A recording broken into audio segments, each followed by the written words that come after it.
The EU is stepping up efforts to deepen ties across the Asia-Pacific, even as it recalibrates trade relations with the US and China. Despite this week's breakthrough in the EU-US trade deal, questions remain over where Europe fits into the global trade equation.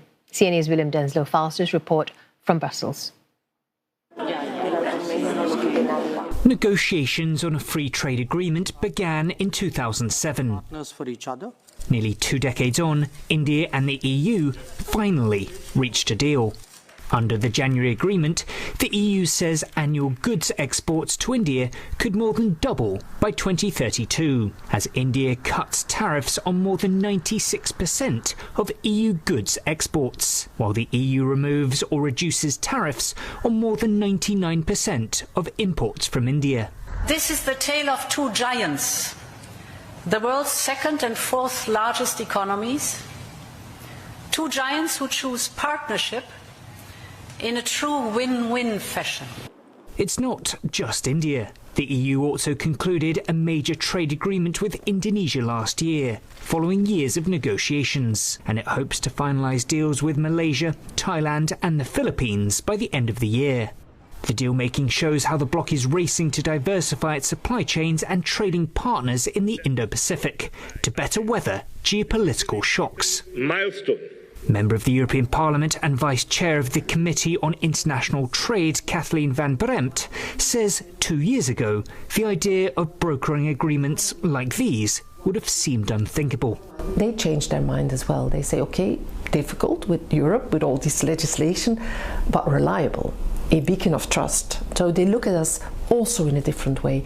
And that's what binds us together, that is these values and a mutual respect. The remarks came at a panel in Brussels, hosted by the Singapore-based Asia-Europe Foundation. It brought together EU officials and Asia experts to discuss cooperation across areas including trade, governance, education and the digital space.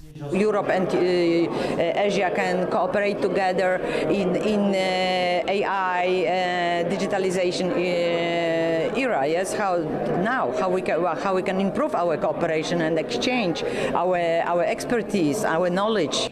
A key challenge, navigating the trade-offs between economic security and market openness. China remains the bloc's second largest goods trading partner, amounting to roughly $850 billion in 2024 alone. But ties have become increasingly strained amid disputes over market access, state subsidies, and Europe's push to reduce its reliance on Chinese supply chains. The European Commission says its goal is to de-risk and not decouple from China, and is working on several initiatives to boost resilience and competitiveness on the world stage. Beijing says the moves amount to institutional discrimination. Among the measures, plans to phase out what the EU calls high-risk foreign technology suppliers from Europe's 5G networks. China believes it's a protectionist move, but some analysts believe there could be a degree of political posturing involved. We are racking up a lot of leverage and potential frictions against China, and I would say there is only one reason you would do that.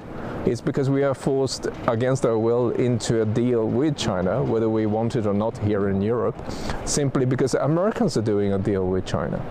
The impact of this month's historic Trump-Xi summit for Europe remains unclear.